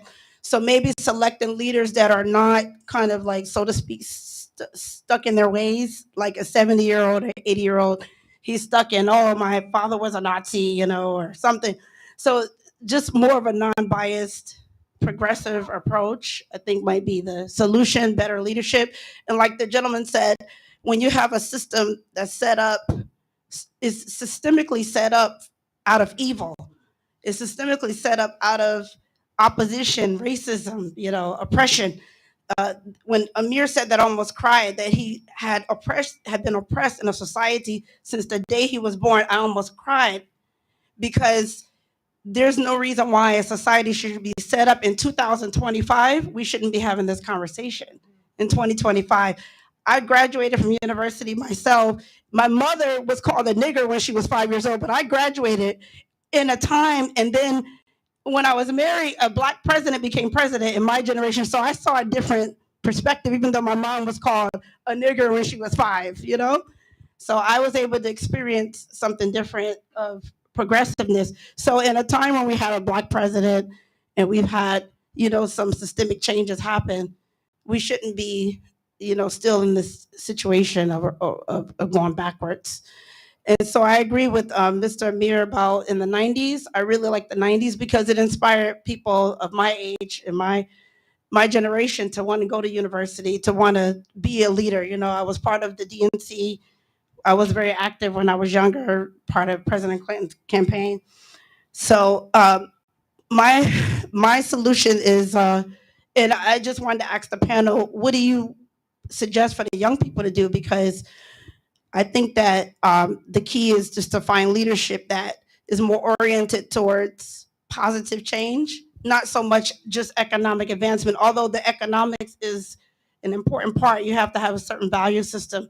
And then maybe have an advisory from the interfaith community. That might be a way to do it. So that way, no matter what the leadership that's in place, what their views are spiritually, that they have a perspective from other scholars and other people in the interfaith community. So I just believe that it's part of restorative justice and, just having good leadership. So what do you guys suggest? What can we do to create a solution so then the future is brighter and not oppressed and is not, and it just, we can operate in an advanced society. Okay. Anybody here? Can I say Okay. Thank you. I have a friend who is 17 years old, who's a high school student. And what he's decided to do this year is that half of his family is undocumented. He understands this moment perhaps more than most other people. And what he's decided in his school is, if he's the first kid in his school, and that is the first school across the city of LA that has instituted a high school students union. And they are going to expand that to all schools in LA. I think if you look at the civil rights movement, and if you talk to Rabbi Cohen, who is doing a lot of this work on the ground, both on the streets and nonviolence training, unions have always been integral to solidarity. Unions bring people together from across the demographics and the populations in the service of each of our own freedom. I mean, but ultimately that's what it is. And so, I have a Gen Z friend who is already understanding his own, understanding what he needs to do in this moment. And maybe some of us can learn a little something from him. Yeah, thank you. Agree with this, and I want to add the importance of civics and civic education, and to understand that what's happening in Washington or on a local level have a direct impact in your lives. I can tell you how many kids, when I went to register, I don't know if you're talking about younger, but the 18 at East LA College, where there is not this we don't know who the candidates are, or I ask, what are the issues that you care about, right? So look at the leaders there that represent the things that you care about, and go and vote. I think that's so important to have that civic awareness, that we as citizens have a really important role to play in our society. I just don't think that that's there. Even in the education in high school, I don't know if there are civics still, but that's super important, I think, to get engaged. As much as we, have mistrust and very disappointed, but there are new leaders coming up. We need to empower them, and I think that's where young people could really, make a difference. At least become engaged. This has to do with me, and I'm going to choose to participate. That's my. Thank you. Yes. Very short. Okay, very briefly, sir. Yes. What I see is two things. Take the microphone. Sure. Two words. Yeah, two words. Narrative and respect. Listen. Communicate with respect. Introduce yourself. Everybody introduce themselves with respect. Listen to each one of our narratives, how we see things, okay, in this world. Me, I see from the 1960s when it was peaceful. I know what it's like. My family, where we didn't have to deal with racism. It happened only after they made some laws. I didn't know what the laws meant then, but I know it was passed in that time. Now, shortly after the laws were made, oh, by the way, I lived in a neighborhood with Jews down the street from me, Catholics down the street from me. Many, like half and half, what do you call it? Caucasian. You call it Caucasian in those days, not white and black. There was no, people were in Detroit, Michigan, weren't calling them in that part of the neighborhood, was thoroughly mixed. There were Arabs. I have relatives that were Arabs, my uncles, two of them. My family is an indigenous African American with papers, documents. This is part of the story of America. My family, part of them, were rich, very rich. But the fires and the government came against and burned down the neighborhood. The part of Detroit, Michigan, systematically, slowly, had much wealth. These are the indigenous over here before, over 1,000 years ago. I'm a descendant. So I'm going to have to ask if you could draw your Okay. remarks to a close? And Thank you. I mean, yes, okay. So I'm just saying we should just introduce ourselves, really introduce ourselves. The first thing I saw in here, I started introducing myself to as fast as many people as possible. That's what was on my mind. The speech is okay, but the introduction is more important. Understand? I learned this from, that keeps me out of trouble wherever I go. Just that, introduce, let a person know. If there's trouble around, do the same thing and respect the person right around your space.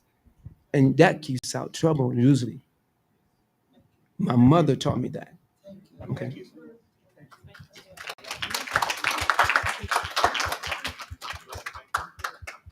Yeah, I'll thank them. Aryeh, Claudia, Farah, Amir, what a pleasure having just met you and sharing this time with you and with all of you as well. Thank you for taking the time to come out and, just sort of like struggle along the ground, to find our way together. Thank you very much. Well done.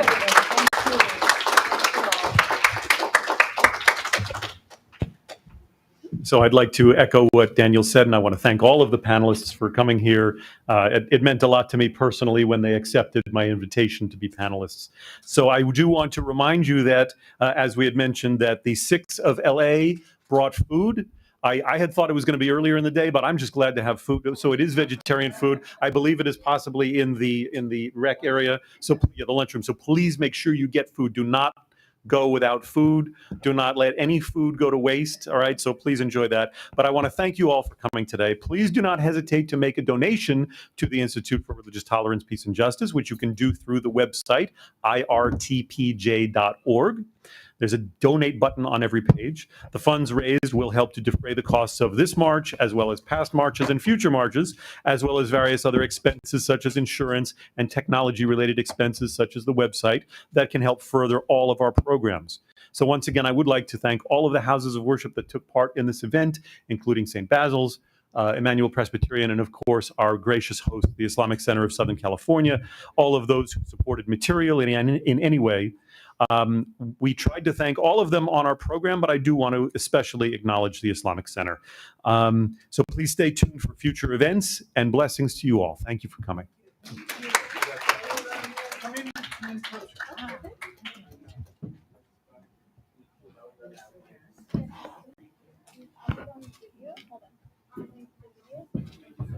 Oh, yeah. Thank you, Amir. Thank you, Roxanne.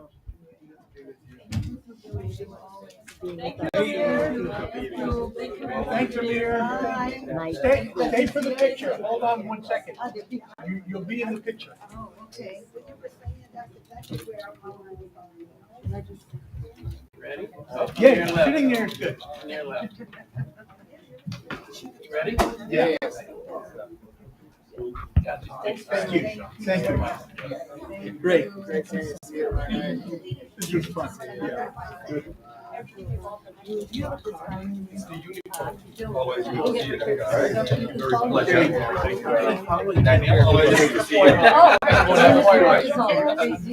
don't know your name. I'm Daniel. The reason why I wanted to interject. Yeah. You know what? I know Daniel. Daniel can get them. Okay. Oh, when I took the microphone, I didn't want to make it about any dialogue. Oh, thank you. Thank you for your art and your craft. And then the suggestion is go and vote. Tell my daughter. It's the unit party. This is the moment. And you know, well, I think the point you was Are trying you to ready make to go? civic engagement. 100%. Without, if you're not in the room, you can't have a say. Easily. There's more than just being in the Well, I mean, there's more than just being in the room as well. Thank you, sir. Thank you for And your what work. are you touching? I have one on Yeah. I escaped my And guess what? The system works. We have it working. And it's a lot worse than we have in our own country. Imagine that you have